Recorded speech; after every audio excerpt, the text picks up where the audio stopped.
दोस्तों नमस्कार। मेरे इस चैनल नॉलेज टीवी 365 में आप सभी का स्वागत है। आज हम एक बहुत ही महत्वपूर्ण टॉपिक पे डिस्कशन करने वाले हैं। जैसा कि आप सभी जानते हैं कि आजकल इतना लाइफस्टाइल में खर्च बढ़ गया है कि हर किसी को अपने फाइनेंशियल प्लानिंग को करने में बहुत सोचना पड़ता है। हर कोई अपना फाइनेंशियल प्लान जल्दी डिसाइड नहीं कर पाता है। आज एक तरफ एक ऐसी युवा है जो सिर्फ एफडी के भरोसे बैठी रहती है। उनको ऐसा लगता है कि हमने एफडी करा लिया और हमारी सारी फाइनेंशियल ज़रूरतें भविष्य की पूरी हो जाएंगी। लेकिन आज हम इसी टॉपिक पर डिस्कस करेंगे कि क्या सिर्फ एफडी से अमीर बना जा सकता है। बेशक एफडी आपको सुरक्षा देती है और आपकी धीरे धीरे एफडी में आपका जो पूंजी होती है वो धीरे धीरे कंपाउंड भी होती रहती है। लेकिन अगर आप अपनी पूरी बचत सिर्फ एफडी में रखते हैं तो आपका पैसा सुरक्षित तो रहेगा लेकिन तेज़ी से नहीं बढ़ेगा।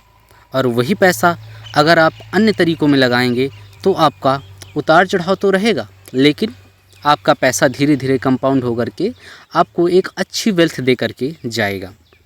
तो इस वीडियो में आज हम यही समझेंगे कि आखिर हम एक स्मार्ट तरीके से कैसे निवेश करें जिससे हमें सुरक्षा के साथ साथ नियमित आय तथा कंपाउंडिंग हो करके लंबी अवधि में धन का निर्माण भी हो। आजकल की युवा की यही सबसे बड़ी समस्या है, इसलिए आज हम इस वीडियो में यही डिस्कस करेंगे। तो आज का युवा सिर्फ एफडी के भरोसे ना रहे, वह बॉन्ड्स में और एसआईपी करे। एसआईपी और बॉन्ड्स को हम आगे अगली वीडियो में समझेंगे, अगली स्लाइड में अच्छे से समझेंगे। लेकिन आप जानते हैं कि आज का युवा जो होता है वह 2-4 बैंक जैसे एसबीआई, आईसीआईसीआई, एचडीएफसी बैंक आदि में निवेश करता है। इन बैंकों की ब्याज दर बहुत ही कम होती है। ये मान लीजिए कि 5, 6, मैक्सिमम 7% और आपका इन्फ्लेशन रेट 6% का रहता है एनुअली। मतलब अगर देखा जाए तो हम अपनी ब्याज का अधिकांश हिस्सा इन्फ्लेशन को बीट करने में ही लगा देते हैं। इसलिए आज हम आपके लिए एफडी करने के लिए एक नया तरीका लेकर के आए हैं।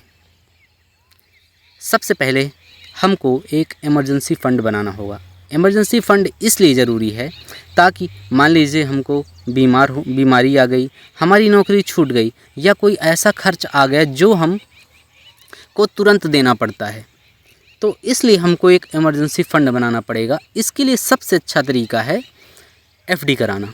और एफडी हमको बड़े बैंकों में नहीं कराना है, हमको एफडी कराना है स्मॉल फाइनेंस बैंक में। बहुत सारे स्मॉल फाइनेंस बैंक हैं जैसे शिवालिक, उत्कर्ष, सूर्योदय, स्लाइस। मेरा फेवरेट तो स्लाइस स्मॉल फाइनेंस बैंक है। आपको इमरजेंसी फ़ंड में 6 से 12 महीने का खर्च जितना आपका लगता हो, मान लीजिए आपका हर महीने का खर्च 20,000 रुपये है तो लगभग 1,20,000 रुपये या 1 लाख रुपये भी आप इमरजेंसी फ़ंड के लिए रख सकते हैं।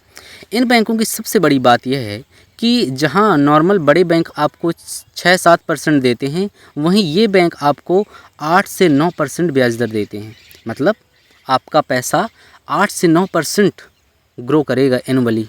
और आपको आरबीआई की तरफ से इन बैंकों की जमा राशि पर डीआईसीजीसी का इंश्योरेंस भी मिलता है।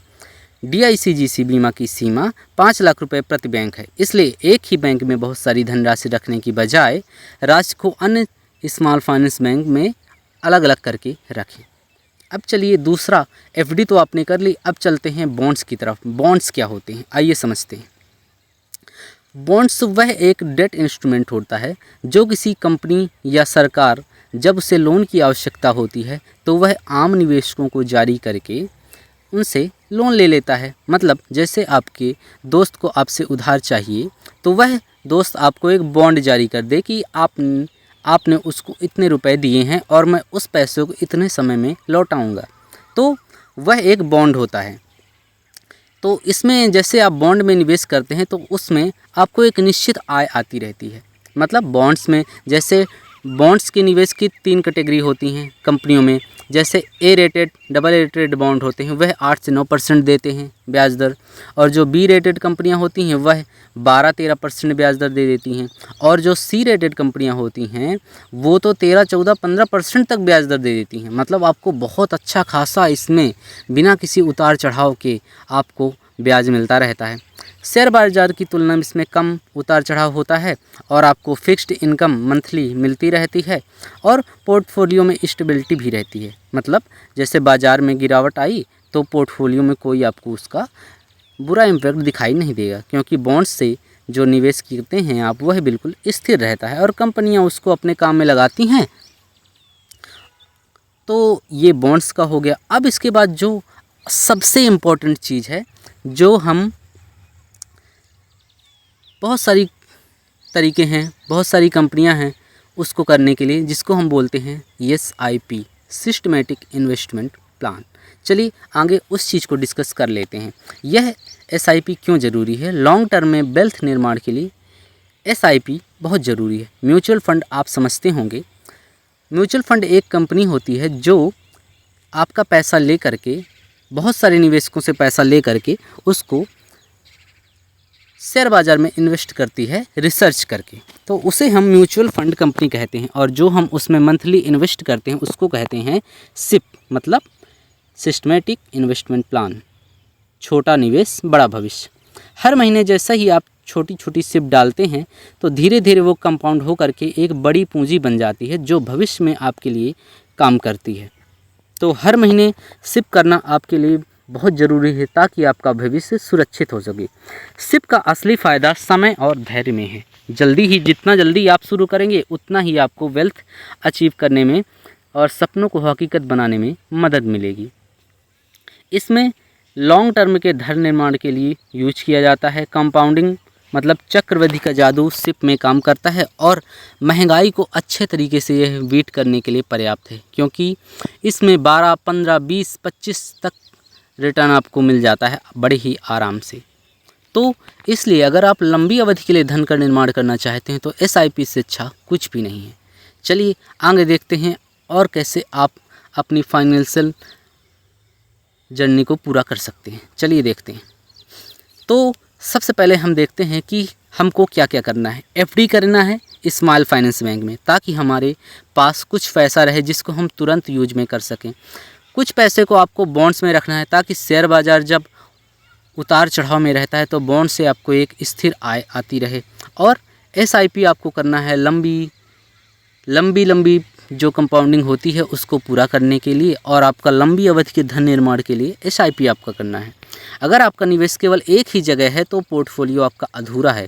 FD सुरक्षा देती है, बॉन्ड्स स्थिरता देते हैं, और म्यूचुअल फंड SIP लंबी अवधि की ग्रोथ का अवसर देता है। इसलिए इन तीनों का सही संतुलन ही सुरक्षित भविष्य और बेहतर रिटर्न की कुंजी है। चलिए आगे उदाहरण के माध्यम से इसको समझते हैं।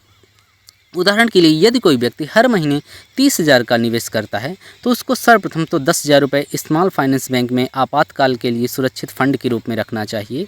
5,000 रुपये नियमित आय और स्थिरता के लिए बॉन्ड्स में इन्वेस्ट करना चाहिए, और 15,000 रुपये लंबी अवधि के पूंजी निर्माण के लिए SIP करना चाहिए। यह सिर्फ एक उदाहरण है। वास्तविक अनुपात आपकी उम्र, आय, लक्ष्यों और जोखिम लेने की क्षमता पर निर्भर करता है।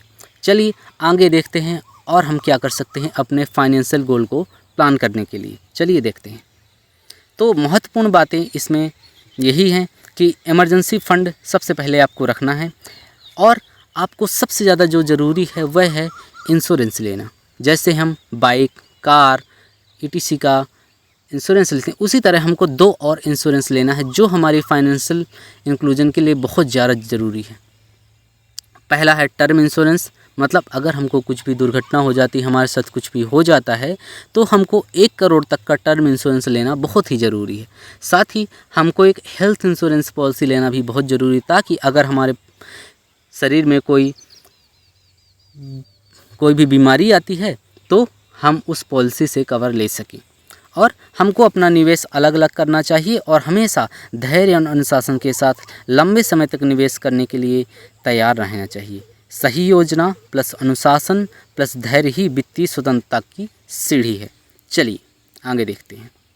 फाइनेंशियल जर्नी कंप्लीट कैसे होगी इस स्लाइड में अच्छे से बताया गया है। आज ही हमको यह शुरू करना है और नियमित निवेश करते हुए सही रणनीति के साथ छोटे कदम आज जब हम उठाएंगे तभी हमारा कल बेहतर हो पाएगा। इसलिए इन 6 चीज़ों को बहुत ध्यान से रखना है। Emergency fund, FD, bonds, mutual fund, SIP, insurance और डिसिप्लिन।